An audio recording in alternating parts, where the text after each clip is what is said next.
Good morning students, welcome to career makeup institute. आज मैं आपके सामने क्लास 10th क्वाड्रेटिक इक्वेशन के बारे में हम उसकी इंट्रोडक्शन करेंगे कि क्वाड्रेटिक इक्वेशन क्या होती है।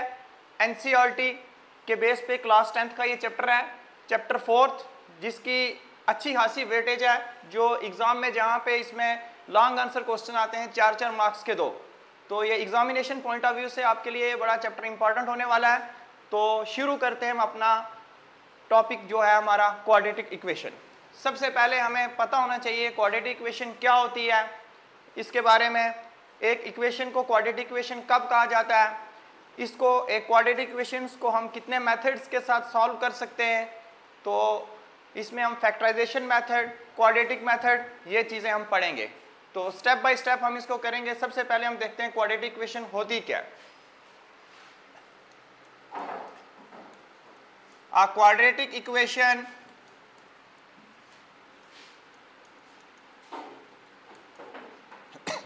is a polynomial equation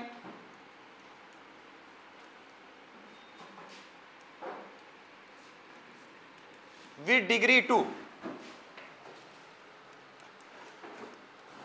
with degree 2 in one variable।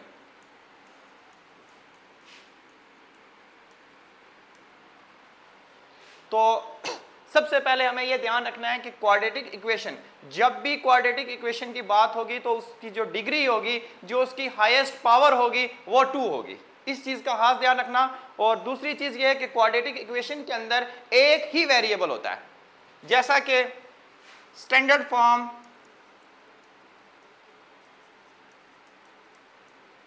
Of quadratic equation.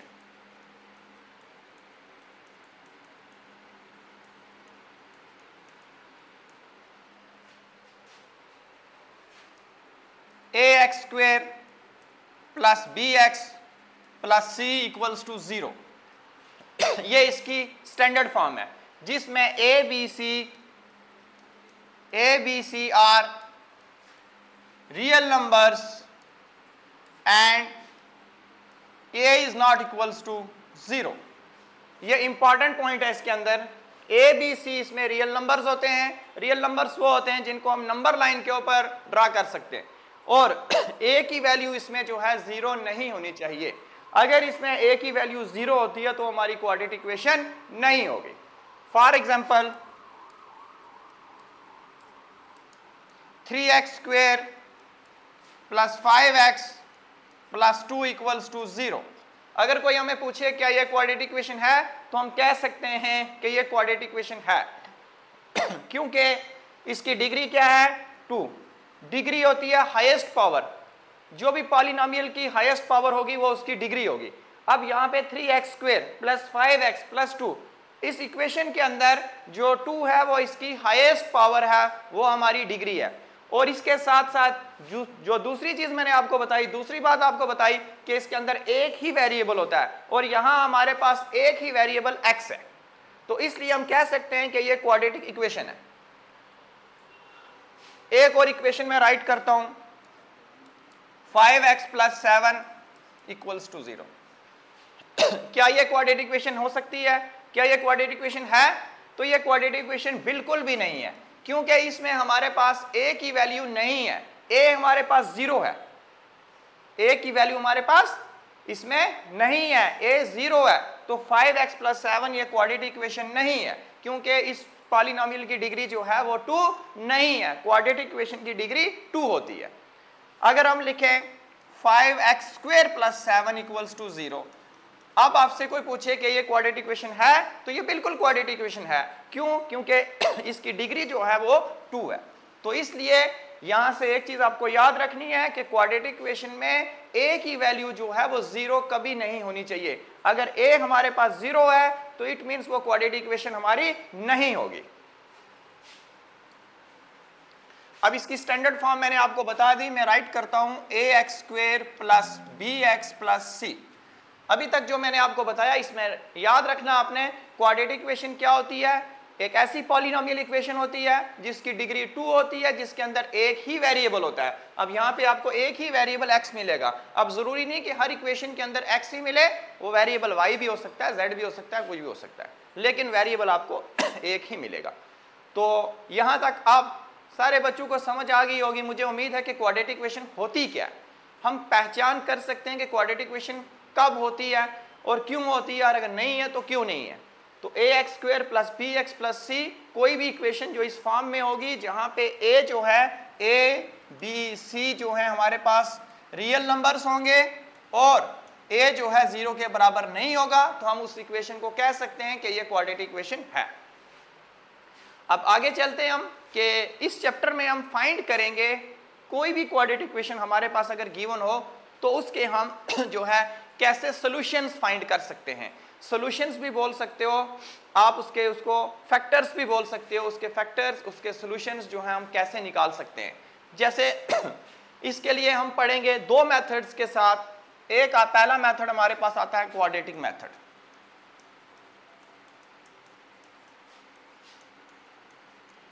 इसके बाद दूसरा मेथड हमारे पास आता है फैक्टराइजेशन मेथड। फैक्टराइजेशन मेथड और तीसरा मेथड जो हमारे पास इसमें आता है कंप्लीटिंग स्क्वायर मेथड।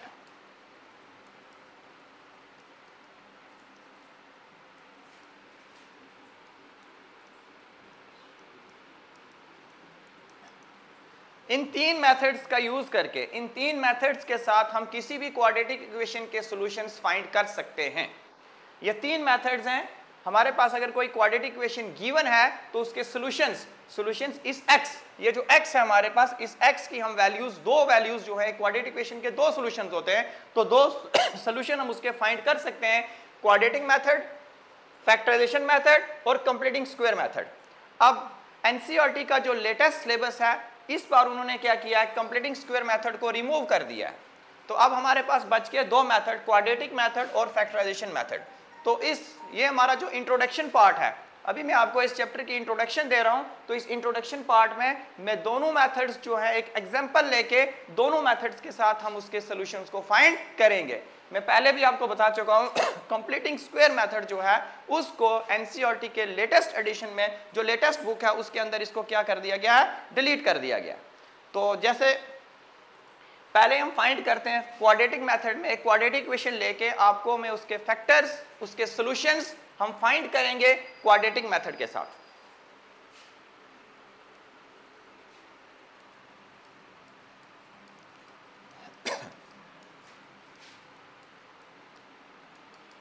जब भी हम क्वाड्रेटिक मेथड से फाइंड करेंगे तो इसमें एक टर्म आएगी आपके पास डी, डिस्क्रिमिनेंट जिसको हम बोलते हैं। इसके बारे में जानना जरूरी है, डी क्या होता है, डिस्क्रिमिनेंट क्या होता है और हम इसको फाइंड क्यों करते हैं और ये क्यों हमें जो है निकालना जरूरी है। जैसे हमारे पास एक इक्वेशन आती है 2x² - 5x + 3 = 0। ये एक इक्वेशन हमारे पास 2x² - 5x + 3 = 0। आइए हम इसके सॉल्यूशंस निकालते हैं दोनों मेथड्स के साथ। इसको हम फैक्टराइजेशन मेथड से भी फाइंड करेंगे इसके सॉल्यूशंस, और क्वाड्रेटिक मेथड के साथ भी इसके सॉल्यूशंस को फाइंड करेंगे। और इस पूरे चैप्टर में हमें इसके अलावा और कुछ नहीं पढ़ना, दो ही मेथड्स हैं, फैक्टराइजेशन मेथड और कंप्लीटिंग स्क्वायर मेथड। ये दो ही मेथड्स हमने इसमें पढ़ने हैं और पूरा हमारा चैप्टर जो है वो सॉल्व हो जाएगा।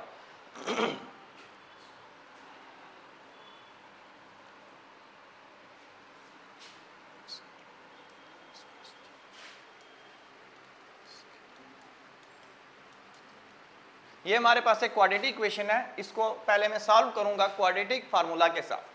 अब क्वाड्रेटिक फार्मूला, सबसे पहले हमें यहाँ पे a b c की वैल्यू फाइंड करनी है। a हमारे पास 2 हो जाएगा, b हमारे पास -5 हो जाएगा और c हमारे पास 3 हो जाएगा। अब a की वैल्यू 2 क्यों होगी, मैं आपको पहले ही बता चुका हूं कि इसमें a b c वो रियल नंबर्स हैं। हम a को 2x² नहीं मानेंगे क्योंकि x² जो है वो वेरिएबल है। a b c जो है इसके ऊपर क्या है, रियल नंबर्स हैं, कांस्टेंट्स हैं, और a जो है 0 के बराबर नहीं है। तो a आ जाता है हमारे पास 2, b आ जाएगा हमारे पास -5 और c आ जाएगा 3। सबसे पहले हम इसका निकालेंगे d, डिस्क्रिमिनेंट जिसको हम बोलते हैं। अब यहाँ पे मैं रफ में एक चीज आपको बता दूं, d की 3 कंडीशंस होती हैं। या तो d 0 के बराबर होगा या तो d 0 से बड़ा होगा या d 0 से छोटा होगा। अब क्वेश्चन ये है कि हम d क्यों निकालते हैं? हम d इसलिए निकालते हैं, डिस्क्रिमिनेंट इसलिए निकालते हैं, ये चेक करने के लिए क्या इस क्वाड्रेटिक इक्वेशन के सॉल्यूशंस हैं या नहीं है। ठीक है, अगर हमारे पास ये तीन कंडीशंस हैं, अगर हमारा d 0 निकलता है तो इसके रूट्स निकलेंगे, रूट्स आर इक्वल, रूट्स निकलेंगे लेकिन उनकी वैल्यू क्या होगी, जो उसके सॉल्यूशंस निकलेंगे वो क्या होंगे, इक्वल होंगे। दूसरी कंडीशन है हमारे पास d इज ग्रेटर देन 0। अब जब d 0 से बड़ा होगा तो तब क्या होगा, रूट्स तब भी निकलेंगे, रूट्स एग्जिस्ट बट डिफरेंट, अलग अलग होंगे, रूट्स निकलेंगे। जैसे जब d 0 होगा तब भी रूट्स हमारे फाइंड होंगे, तब भी हम अपने सॉल्यूशंस को फाइंड कर सकते हैं। अगर d 0 के ग्रेटर है, बड़ा है, तब भी रूट्स निकलेंगे।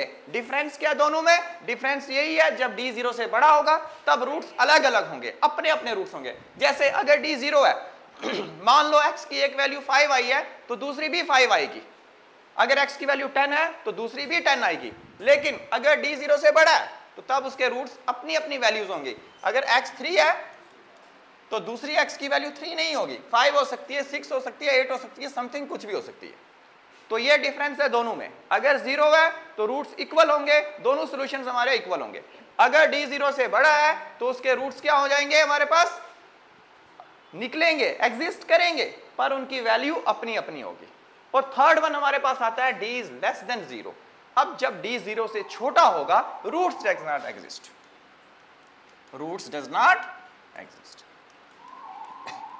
आगे जाके जब हम इसकी सेकंड एक्सरसाइज सॉल्व करेंगे तो वहां पे आपको पूछा जाएगा नेचर ऑफ द रूट्स, इनको हम बोलते हैं नेचर ऑफ द रूट्स, कि रूट्स की नेचर क्या है। रूट्स की नेचर क्या है, या तो d 0 के बराबर होगा या d 0 से बड़ा होगा या d 0 से छोटा होगा। याद रखिए, इनको बोलते हैं nature of roots, nature of roots. Roots की जो नेचर है वो ये है, वो तीन है, या तो d 0 से बड़ा होगा या 0 से छोटा होगा या 0 के इक्वल होगा। इक्वल में रूट्स, मैं फिर से आपको बता रहा हूं, रूट्स इक्वल होंगे जब d 0 होगा। अगर d 0 से बड़ा है, रूट्स उसके फाइंड कर सकते हैं हम, लेकिन उनके अपने अपने सॉल्यूशंस होंगे। अगर d 0 से छोटा है तो उस इक्वेशन के हम रूट्स फाइंड नहीं कर सकते, इसको हम बोलते हैं नेचर ऑफ रूट्स। आइए अब अपनी एग्जांपल की और, जो हमने एग्जांपल ली थी। तो सबसे पहले हम d फाइंड करेंगे। d फाइंड करने का हमारे पास क्या फार्मूला है, d होता है d is equal to B square minus 4ac। ये मैंने आपको बता दिया कि d हम क्यों फाइंड करते हैं, हम ये चीज देखने के लिए क्या इस इक्वेशन के सॉल्यूशंस आ रहे हैं या नहीं आ रहे। ऐसा तो नहीं कहीं इसका d 0 से छोटा है तो हम वहीं पे स्टॉप करके लिख सकते हैं equation of this, roots of this equation does not exist. अब d is equal to B square minus 4ac which implies d equals to B square. b की वैल्यू देखो हमें गिवन है, कितनी है, -5, -5 का स्क्वायर माइनस 4। a की value हमारे पास क्या है, 2। c की वैल्यू कितनी है हमारे पास, 3, which implies d is equal to -5 का स्क्वायर करेंगे, माइनस माइनस प्लस हो जाएगा 25। याद रखना, जब भी पावर हमारे पास इवन में होगी तो साइन प्लस का होगा, और जब पावर ऑड में होगी तो साइन हमेशा माइनस का होगा। अगर यहाँ पे रेज़ टू पावर 3 होता तो -5 रेज़ टू पावर 3 कितना होता, 125, लेकिन साइन माइनस का आता। पावर जब भी इवन होगी तो साइन प्लस का, पावर ऑड होगी तो साइन माइनस का। अब -4ac इसको मल्टीप्लाई हो रही है, -4 to the 8, 8 3 the 24, which implies d equals to 25 में से 24 के बाकी कितने बच गए, 1। तो नेचर ऑफ द रूट्स क्या आ गई हमारे पास, d जो है वो हमारे पास आ रहा है 1। तो अभी हमने पढ़ी कंडीशंस क्या पढ़ी थी कि अगर d 0 से बड़ा है तो 0 से 1 हमारे पास क्या है, बड़ा है। तो इट मींस ये जो हमारी क्वाड्रेटिक इक्वेशन है इसके सॉल्यूशंस होंगे, और वो सॉल्यूशंस क्या होंगे, अपने अपने सॉल्यूशंस होंगे, डिफरेंट सॉल्यूशन होंगे। तो यहां से हम इसकी x की वैल्यूज को फाइंड आउट कर सकते हैं, और जो x की वैल्यूज हमारे पास आएंगी वो क्या होंगी, डिफरेंट होंगी, क्योंकि d जो है हमारा वो 0 से बड़ा है। तो अब हम इसके सॉल्यूशंस को फाइंड करते हैं। अब सॉल्यूशंस को फाइंड करने का फार्मूला क्या है, x equals to minus B plus minus under root D upon 2a। ये फार्मूला है सॉल्यूशंस को फाइंड करने का। पहले हमने ये चीज पता की, यहां से देखा, चेक किया क्या इस इक्वेशन के सॉल्यूशन होंगे या नहीं। अब हमें ये क्लियर हो गया, कंफर्म हो गया कि इस इक्वेशन के सॉल्यूशन हैं। क्यों है? क्योंकि डी जो है हमारा वो 0 से बड़ा है। तो अब हम इस इक्वेशन के सॉल्यूशंस को यहां से फाइंड कर सकते हैं। तो हम क्वाड्रेटिक फार्मूला के साथ इसको सॉल्व कर रहे हैं, तो करते हैं हम इसको सॉल्व, विच इंप्लाइज x की वैल्यू कितनी आ जाएगी, x हमने फाइंड करनी है, x की वैल्यूज, माइनस b कितना है हमारे पास, -5 प्लस माइनस। अब प्लस माइनस ये नहीं सोचना कि प्लस माइनस माइनस होता है, नहीं, प्लस माइनस मींस लास्ट पे हम क्या करेंगे, एक बार प्लस करेंगे एक बार माइनस करेंगे। Plus minus under root D कितना आ गया हमारे पास 1, क्योंकि डी हमने अभी फाइंड किया 1, तो अंडर रूट 1 अपॉन 2a कितना है हमारे पास यहां पे 2।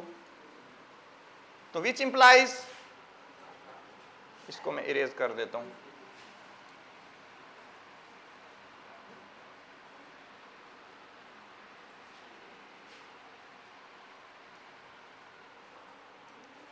which implies x equals to minus into minus हो जाएगा प्लस, मल्टीप्लीकेशन में माइनस माइनस प्लस होता है, प्लस माइनस अंडर रूट 1। अब 1 है तो हम 1 का स्क्वायर करेंगे, अल्टीमेटली 1 ही आएगा, तो हम इसको लिख सकते हैं 1 का square upon 2 to the 4, which implies x equals to 5 plus minus, अगर ये स्क्वायर और ये रूट क्या हो जाएंगे, कैंसिल हो जाएंगे, क्या बच के हमारे पास 1 upon 4, which implies x equals to, एक बार इसको हम प्लस करेंगे एक बार हम माइनस करेंगे। पहले प्लस करते हैं, 5 plus 1 upon 4, 6 upon 4, 2 3 the 6, 2 2 the 4, तो कितना आ जाएगा हमारे पास 3 अपॉन 2। x की वैल्यू क्या आ गई हमारे पास 3/2। दूसरी बार हम इसको क्या करते हैं, माइनस करते हैं, x equals to 5 minus 1 upon 4, 5 में से 1 गए बाकी 4 अपॉन 4, क्या आ गया हमारे पास 1। तो हमने पहले भी d जब निकाला था तो तब उसकी कंडीशन हमने देखी थी कि 0 से हमारा d बड़ा आ रहा है, तो उसी वक्त हमें यह चीज क्लियर हो चुकी थी कि इस इक्वेशन के रूट्स भी हैं, सॉल्यूशंस भी हैं, रूट्स बोलो सॉल्यूशन बोलो, इस इक्वेशन के रूट्स भी हैं, और वो रूट्स क्या होंगे, डिस्टेंट होंगे। डिस्टेंट मींस अलग-अलग होंगे, सेम नहीं होंगे।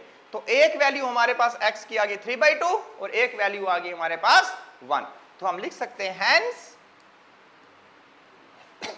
x equals to 3/2 and x equals to 1 are the solutions of the given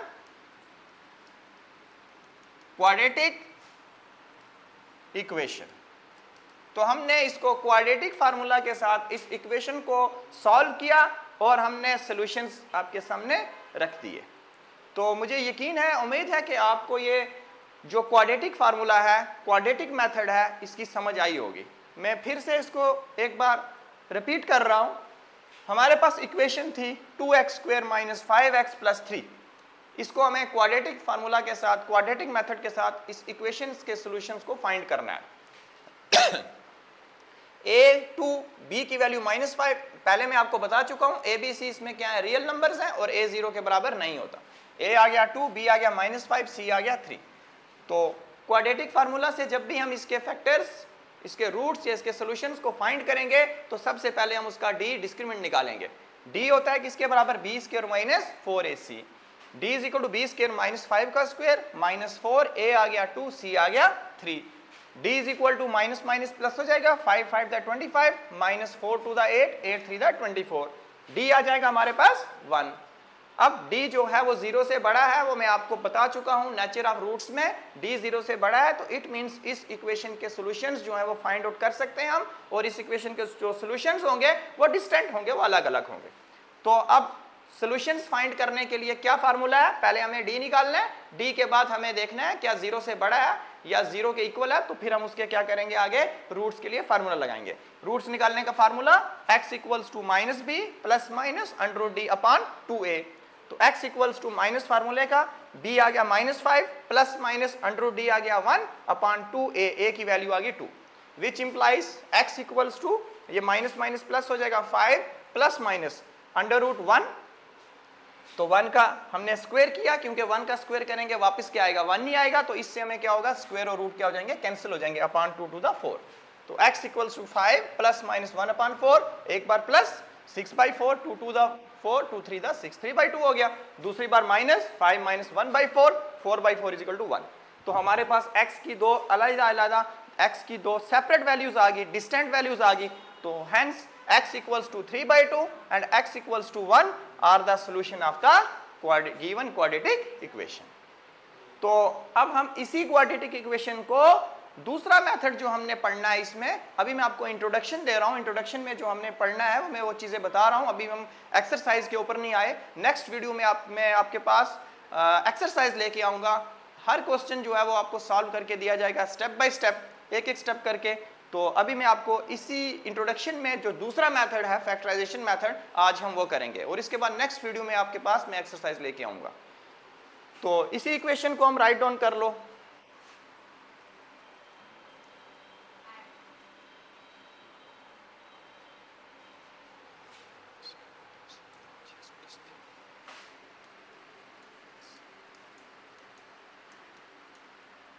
उसी इक्वेशन को हमने नोट डाउन किया 2x² - 5x + 3।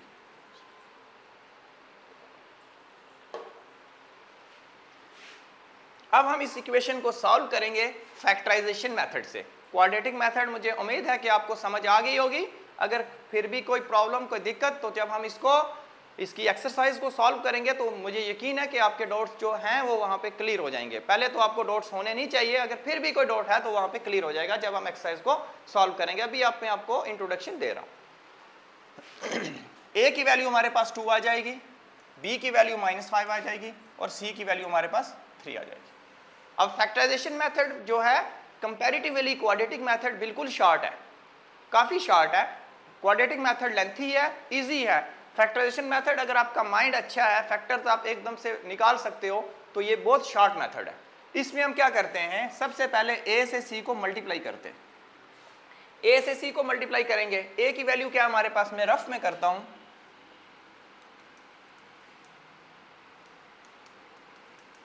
a से c को मल्टीप्लाई करने पे क्या आएगा 2 × 3, ये हो जाएगा हमारे पास 6। अब फैक्टराइजेशन मेथड, जिसको हम दूसरा नाम इसका मिडल टर्म स्प्लिट मेथड भी है, याद रखना। फैक्टराइजेशन मेथड,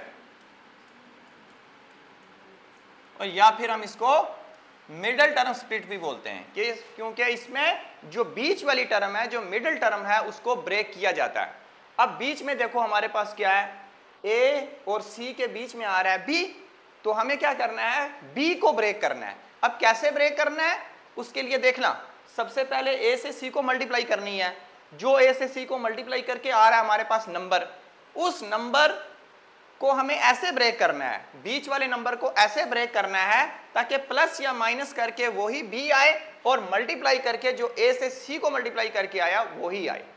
अब देखो एग्जाम्पल आपके सामने है, इसको समझो, आपको समझ आ जाए। a हमारे पास कितना था 2, b हमारे पास -5, c आ गया 3। 2 से 3 को मल्टीप्लाई की 6 आ गया हमारे पास।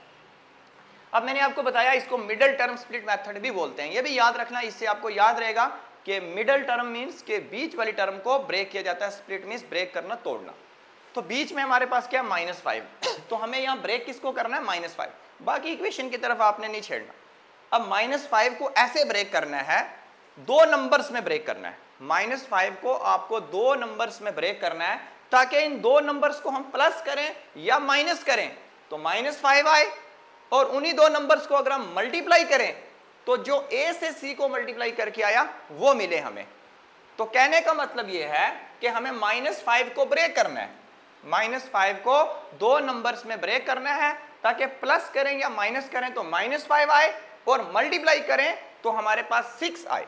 6 क्यों आए, क्योंकि a से c को मल्टीप्लाई करने पे क्या आ रहा है, 2 3 6। अब हमें -5 की जगह 2 नंबर्स लेने हैं जिनको प्लस करें या माइनस करें तो -5 आए और मल्टीप्लाई करें तो 6 आए। इसके लिए आपको क्या करना होगा, आपको जो मल्टीप्लाई करके नंबर आया उसके फैक्टर्स निकालो।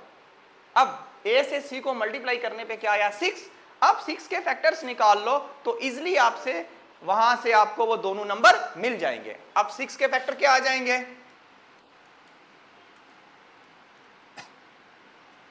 6 के फैक्टर क्या है, 1 is the factor of every number, 1 से शुरू करेंगे। अब 2 के टेबल में भी 6 आता है, इवन नंबर है, 3 के टेबल में भी आ रहा है और 6 खुद, तो ये 4 नंबर है हमारे पास।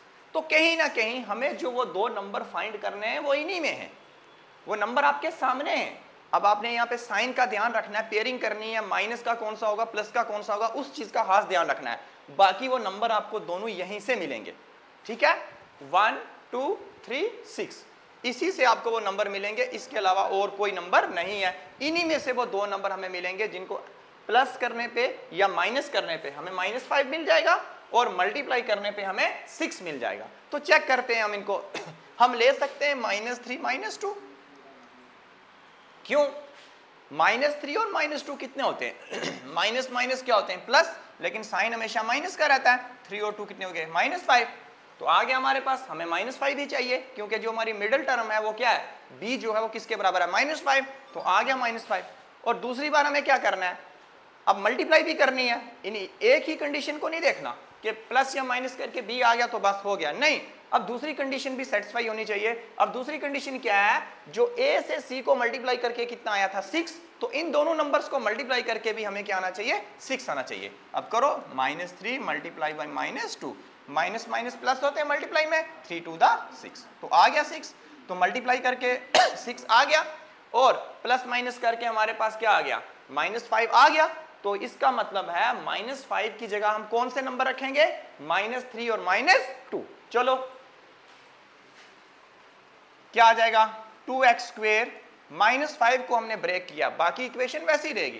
पहला नंबर हमने लिया -3, ये x था, x 7, दूसरा नंबर हमने क्या लिया -2, ये x था, x 7 +3 = 0, ठीक है, विच इंप्लाइज, अब इनकी पेयरिंग बना लो, यहां से एक पेयर ये बन गया, एक पेयर ये बन गया। अब देखो इन दोनों में से क्या चीज कॉमन आएगी, कॉमन वो है जो चीज दोनों में हो, x इसमें भी है इसमें भी है, तो यहां से हम x क्या कर सकते हैं, कॉमन कर सकते हैं, x कॉमन आ गया, अंदर क्या बच जाएगा हमारे पास 2x² था, अब क्या बच गया 2x, -3 बच गया क्योंकि x बाहर आ गया। यहां से कॉमन क्या निकलेगा, -2x + 3 में कॉमन क्या चीज निकलेगा, एक तो हमारे पास निकलेगा माइनस, इसके साथ क्या निकलेगा, देखो 2x और 3, 2 और 3 का कोई भी कॉमन फैक्टर नहीं है, ये दोनों प्राइम नंबर्स है, तो प्राइम नंबर्स का कॉमन फैक्टर 1 के अलावा और कोई नहीं होता, तो ये दोनों कॉमन प्राइम नंबर्स हैं, इसलिए इन दोनों का कॉमन फैक्टर अदर देन 1 और कोई नहीं है। तो हम यहां से किसको कॉमन करेंगे 1, जब भी प्राइम नंबर्स होंगे तो उनमें कॉमन 1 निकलेगा। अंदर क्या बच जाएगा x 2x, अब क्या हो जाएगा, जब बाहर साइन माइनस है तो अंदर साइन चेंज, ये ध्यान रखना कि जब बाहर साइन माइनस का हो तो अंदर साइन चेंज हो जाते हैं, माइनस है तो प्लस हो जाएगा, प्लस है तो माइनस हो जाएगा। प्लस के केस में जब बाहर प्लस हो तो साइन चेंज नहीं होते, लेकिन जब बाहर साइन माइनस हो तो इस चीज का काफी ध्यान रखना, जब बाहर साइन माइनस है तो अंदर साइन चेंज हो जाएंगे। ये प्लस था तो क्या हो जाएगा माइनस, क्या बच जाएगा 3, बाकी इक्वेशन वैसी रहेगी = 0, विच इंप्लाइज, अब हमारे फैक्टर्स हमें यहां से कह सकते हैं कि हमारे फैक्टर्स बिल्कुल हमने सही निकाले, क्योंकि ये अंदर वाला जो पेयर है ये सेम होना चाहिए, ये जो पेयर जब हमारे सेम आ रहे हैं इट मीन्स हमारे फैक्टर जो है वो सही है। हाँ, यहाँ आपका पेयर कुछ बन रहा है, आगे पेयर कुछ बन रहा है, इट मीन्स कहीं ना कहीं हमारे फैक्टर्स जो है वो हमने गलत कर दिए। अब एक बाहर वाला लिखते हैं और एक अंदर वाला लेते हैं। बाहर क्या हमारे पास x - 1 और अंदर हमारे पास क्या है, चाहे इसको लो चाहे इसको लो, दोनों सेम है, 2x - 3, which implies x = minus का 1 था, इक्वल्स टू में जाके ट्रांसपोज करेंगे तो माइनस किस में चेंज हो जाएगा प्लस में, और 2x = ये 3 प्लस का था, किसका हो जाएगा, सॉरी यहां पे जहां मैंने इक्वल्स टू डाला है यहां पे माइनस था, 2x - 3, तो 2x = किसके बराबर हो जाएगा, माइनस का 3 था, किसका हो जाएगा प्लस का 3, ट्रांसपोज करेंगे तो साइन चेंज हो जाएंगे, माइनस प्लस है तो प्लस माइनस, 2x कितना हो जाएगा 3, which implies x equals to 1 and x equals to, जब यहां से x की वैल्यू निकालेंगे तो 3, ये मल्टीप्लाई में था, 2 किस में हो गया डिवाइड में। तो x की वैल्यूज हमारे पास आ गई, इस इक्वेशन के सॉल्यूशंस आ गए। क्या क्या सॉल्यूशंस आ गए x के 1 और 3/2, hence x equals to 1 and x equals to 3/2 are the solutions of the given quadratic equation। तो आपको याद होगा, थोड़ा हम पीछे चलते हैं, जब इसको हमने सॉल्व किया था क्वाड्रेटिक मेथड से, क्या सॉल्यूशंस आए थे, वही x equals to 3/2 and x equals to 1। जब हमने इसको फैक्टराइजेशन मेथड से सॉल्व किया तो क्या आ गया हमारे पास, वही x इक्वल्स टू 1 और x इक्वल्स टू 3/2। तो ये दो मेथड्स हैं जो इस क्वाड्रेटिक इक्वेशन चैप्टर के अंदर हमने पढ़ने हैं। वो दोनों मेथड के बारे में मैंने आपको एक एग्जांपल देके समझा दिया अच्छे से। तो अब हम क्या करते हैं, ये हमारा जो लेक्चर है यहीं पे हम इसको ख़त्म करते हैं। तो एक नई वीडियो के साथ एक नए लेक्चर में मैं आपके सामने आऊँगा, जिसमें हम इसी चैप्टर की तीनों एक्सरसाइज जो हैं उनको हम NCERT के अकॉर्डिंग जो है एक एक क्वेश्चन एक एक एग्जांपल के साथ हम सॉल्व करेंगे। तो उम्मीद है कि इंशाल्लाह आपको वीडियो पसंद आई होगी। तो एक नए वीडियो के साथ हम आपके साथ एक नए लेक्चर में मिलते हैं आगे। शुक्रिया।